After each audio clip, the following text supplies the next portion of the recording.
Like most Americans, I found myself faced with unique and unexpected difficulties as the COVID-19 crisis began to shut down schools and businesses across the nation. My name is Lindsay Cottle. I'm from Austin, Texas, and I'm a sophomore communications major at Furman University in Greenville, South Carolina. Because of the coronavirus, I had to travel across the country to get back home. But I met some really amazing people along the way, and these are their stories. For spring break, my friend Drew Warner and I had driven from South Carolina to spend the week at his home in Bethlehem, Pennsylvania, where his family owns the Black River Farms Vineyard and Winery. With a lovely tasting room and an array of award-winning wines, the farm is normally bustling with customers. But foot traffic is dwindling as the coronavirus spreads. Things have definitely changed a little bit. I mean, probably in the loss of business, we had a big event we were supposed to have kind of throughout the months of March, every single weekend. Through the Lehigh Valley Wine Trail, and unfortunately they had to postpone that event, and we're definitely losing out on major business because of that. We had 1,800 tickets sold for the whole month, and hopefully that will happen later on, but some people might not be able to do it later on schedule-wise, so our hope is that we'll recoup as much of that business as possible, but no doubt there will be a loss of some kind. Over the past few weeks, the winery has had to adapt its business practices to ensure the safety of both customers and staff. Cleaning things regularly, we're using anything alcohol-based to clean any high-traffic areas. The fact that we have a distillery, we're actually able to use some of the distilled spirits, and we're using that as cleaning solution as well because it's tough to find sanitizers. And then we're not serving any food. We do charcuterie trays, but we're not doing that just to be on the safer side. And we're trying to stay away from glass. Even though we clean those things very well, we're just being really conservative, so we're moving things to plastic. Our staff, we reduced staff because we don't have as many people coming through, but at least we're still open. We're hoping to stay that way, but there have been some counties in Pennsylvania that have already declared that non-essential businesses have to close, and that would most likely be us as well. We're just trying to be as relaxed as possible because it's an interesting and unprecedented time in the United States, and certainly at Black River Farms Winery. In addition to hurting small businesses, the coronavirus has also taken a significant personal toll on many. My husband is deployed, and he is supposed to come back in April, but I just read that there's a 60-day ban on military travel. He's in Dubai, so I do have a concern that I don't know when he's getting home. This has an effect in so many different ways, travel, health, economy. There's like so many different places where it can hit you. My own community was hit hard when Furman postponed our return from break due to the coronavirus. Drew and I assumed that the university would ultimately transition entirely to online learning, so he stayed in Pennsylvania, and I had to figure out a new way to get back to campus and eventually to Texas. I'm currently in the Allentown Airport on my way to Atlanta to get back to Furman. I am taking all my stuff from Furman, and I'm going to drive it home. Right now I'm waiting to board. Everyone is maintaining a healthy social distance. They're wiping everything down. They're doing extra checks and security to make sure that, things are staying sanitary and clean. We're just kind of waiting to see how it turns out.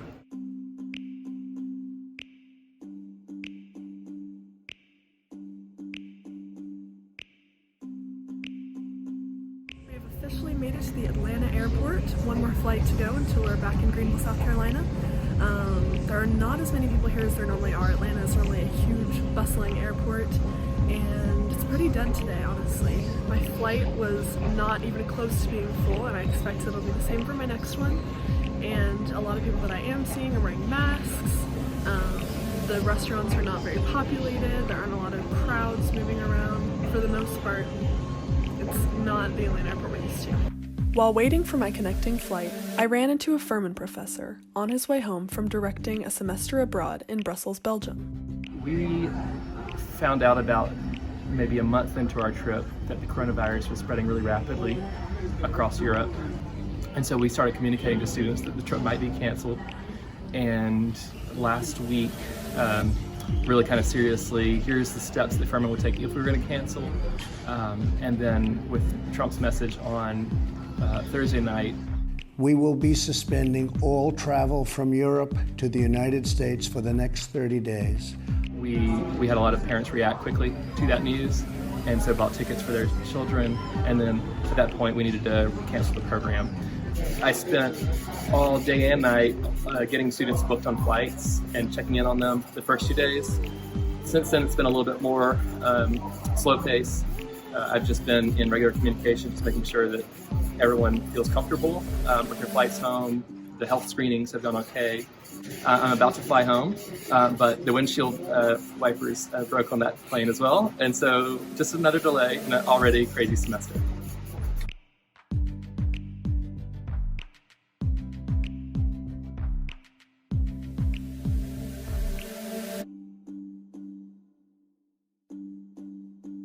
We were on the same flight from Atlanta to Greenville, so after arriving safely and collecting our luggage, Dr. and Mrs. Inabinet kindly offered me a ride back to Furman. It is about 7 in the morning. I got onto campus around 7 at night, and then I started packing, and I have now packed up everything in my room. Most of it can be stored here, and the rest will fit in Andrew's car. And now I'm going to go to sleep for about 3 hours until the friend who's giving me a ride to Austin gets here, and then I will get up and load the car and drive for 16 hours. Wish me luck.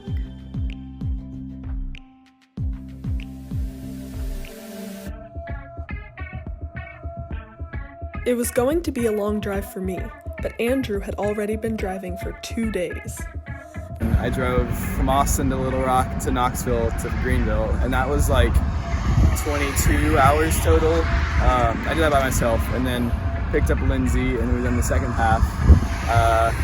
It's going to end up being about 16 hours, so what's that? 38 hours total, 40, a work week. We were having a good time until about 4 hours into the trip, when we got the email that Furman had officially decided we would finish the semester online.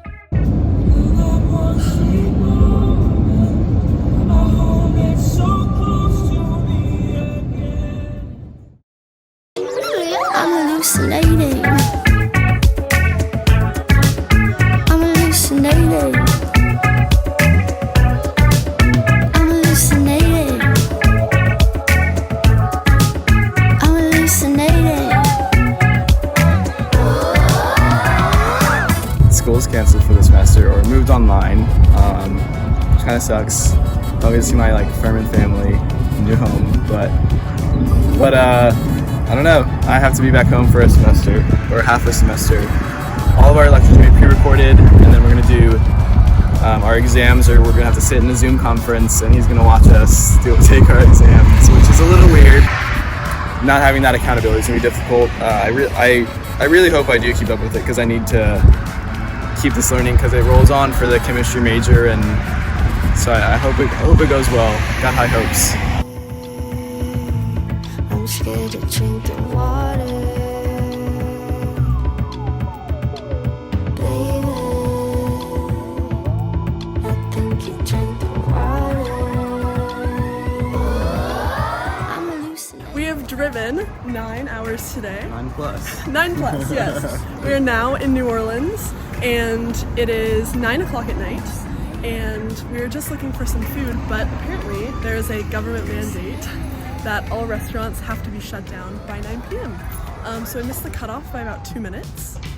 And here we are, hungry and hungry and lost. Hungry and lost in New Orleans, and this is one of it is St. Patrick's Day. This is this is Oak Street. This is Oak Street, this is Carrollton. It's a huge party street in New Orleans, and there's no one here. Social distancing. Social distancing. So we're gonna walk back to the place we were crashing with my cousin and scrounge in his pantry for some dinner. My cousin is a sports reporter, so the next morning, after a good night's sleep and some breakfast, I spoke with him about how the coronavirus has affected his job. I mean, it's pretty much affected almost everything I do, especially, being a sports reporter. I mean, when this first hit, you see leagues across the country, suspending play or just canceling events altogether. Due to the coronavirus, the SEC announced Tuesday that it has canceled all remaining sports through the spring semester. It's like, how can we help news? Are we going to have sports today? If not, then what do you need us to go do to keep people informed around New Orleans in any way possible?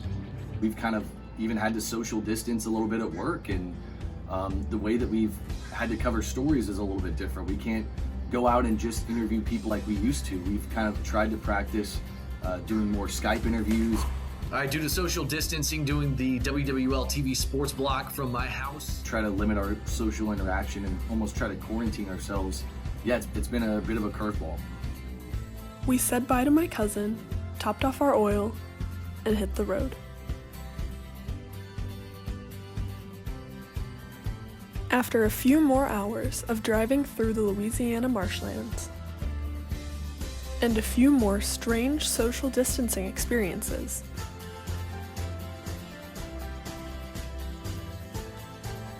we finally crossed the border into the Lone Star State.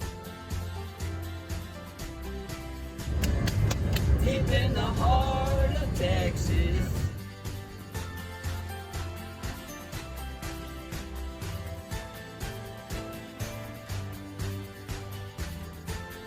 In difficult times like these, it's more important than ever to focus on the positive aspects of daily life. I'm thankful that I'm still healthy, and that my friends and family are too. I'm thankful for the people I encountered throughout this journey, for the time I got to spend with them, and for the interesting and unique story each of them shared. And although none of us know what's going to happen next with the coronavirus pandemic, for right now, I'm so very thankful to finally be home.